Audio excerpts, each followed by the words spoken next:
Okay, to be continued ari na pud ta sa auto mode.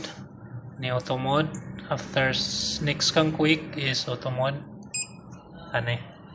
So sa auto mode ato makita nga na siya mga dagan nga numbers of set. Sabutan niya kaning 1 2 3 up to 16. Number of cutting seats na siya up to 96 ni 96. I-press mo ning arrow kana 96. So pwede ta ka set og number of cuts nga 96, no? 96 automatic siya. So 96 automatic siya nga sukod, no? Up to 96 ka cuts nga sukod. Tanjay balik sa 1 kana. Then diri sa module makita na to diri na sa module ayo module 1. So ato ni siyang i-click up to 96 modules ani na 96 yung limit. Sa pud ning module is kung sa kuan pa ni computer mura siya gihang folder, no? Pwede ta ka set og program diri sa kada folder. So 96 ka folder atong mahimo og 96 sad ka program atong ma-store. So mo na. So mo na yung module. So mo lang i-count. For example kani module 1, so na mo koy naka-input na diri daan kaning 7. So ato ning i-edit, no? I-edit. For example kani atong magazine is A4, no? A4. So or atong box, daghang tag box ikat nga A4 size nga triman na to 0.5 front of both sides. So mo ni nga ato ang bind area or ang yahang staple area. So mo trim ta diri sa front 0.5 of both sides. So atong yung nag-trim ang front. Itong i-set re presyo mo ang edit.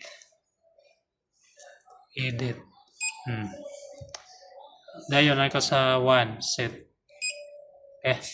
Asay number, input kag number. Since ako ni is 8.3 8.31 C4. So minusan na to siya 0.5. So mo nga 7.8, no? 7.8. Enter. So kana 7.8. And next side, both sides. So kung A4 na to, itong sukod is 10 11 11.7, 11.7 itong minusan ng 0.5 11.7 minus 0.5 11.2 siyang 11 na 11.2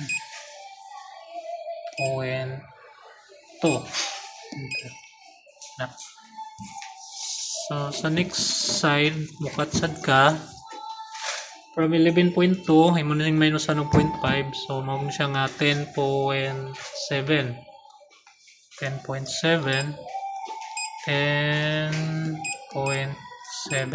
enter. So kani, so mo na ni ang imong input. So tulo ka cut, since tulo ka cut, so man atong unang program 7.8 per set of cuts 7.8 yung sukod. Second is 11.2, then 10.7. So press na to balik ang edit para mabalik siya sa home ana. So una na ito na set, then na ang run. Amo na i-press si run. So automatic na siya mo just butang ni mong box. So kana 0.5 mo na yung mong putlon nga 0.5. So siya i-cut.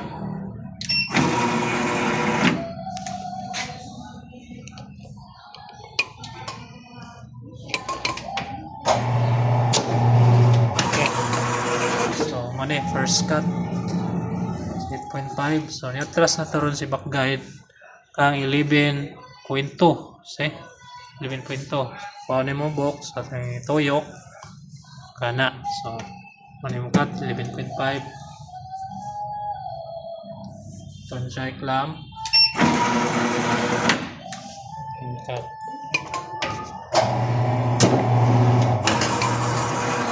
Okay. Sunod sa 10.7 pod ka. So okay, both side man imong gitriman, so tuyo ko na imong box. So pika side. So okay na. Press na to ang clamp. Yan, press na to ang cut.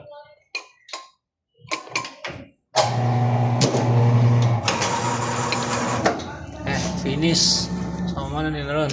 Makat. So mo na itong final nga trim. So kada magbalik-balik na lang siya. Kung example daghan kag box lang nga katunon ni nani.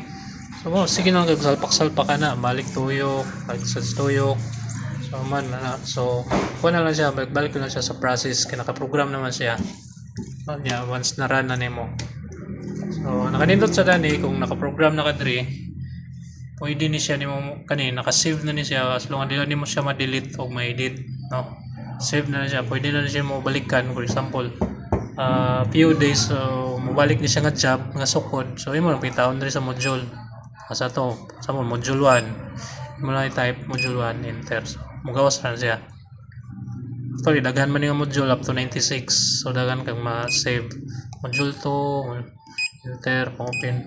Module 3 0 pa. Module 2 na ako naka-program rin module 2. So ato lang siya di-edit ron. So module 1. So kana save na siya. Next, kani siya nga setting diri is magamit ni siya for example sa mag-cut mo ka ng mga business cards or calling cards, no. So daghan man na siya nga process sa cutting, daghan na siya nga sukod sa cutting. So gamit kay ni diri. Gamit kay ni siya ning sa auto. So saan man ato pagkuha ng calling cards or business cards. So kana na sad nga process to be continued na sa dana.